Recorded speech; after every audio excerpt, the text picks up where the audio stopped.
Hi, Mamatha from Felt here. Today I want to show you a technique I like to use quite a bit, which is the ability to clip features from any data layer inside of Felt to elements.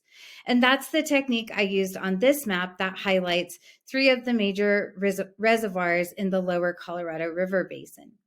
The reason I wanted to clip from data to elements is so I could get attribute information about each reservoir instead of having to go search and populate each one with that information. And I also wanted to add more information, which elements enabled me to do, like photos, descriptions, and even important links. So to get started, I went to this blog post on Felt and I opened up this map, Colorado River Basin, and made a copy to my account by choosing this option to duplicate map.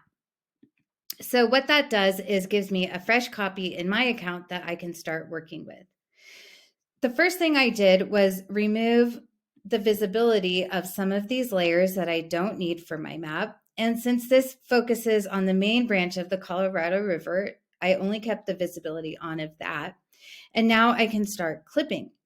So to clip any feature from data to elements in Felt, you just click on it and click on the scissor icon, and that brings them to the foreground as elements.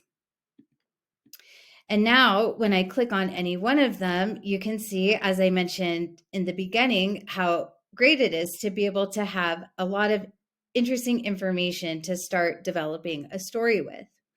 Here I can actually see that Lake Powell is in the upper basin, and I only want my map to focus on the reservoirs in the lower basin. So I can select that element and delete it.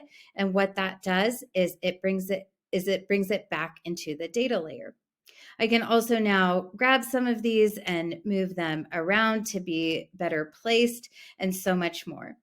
And now if I turn the visibility of the reservoirs off, you'll see that only the three that I clipped remain on the map. For more tips and tricks like this one, be sure to join our Felt community on Slack. Thank you. Bye.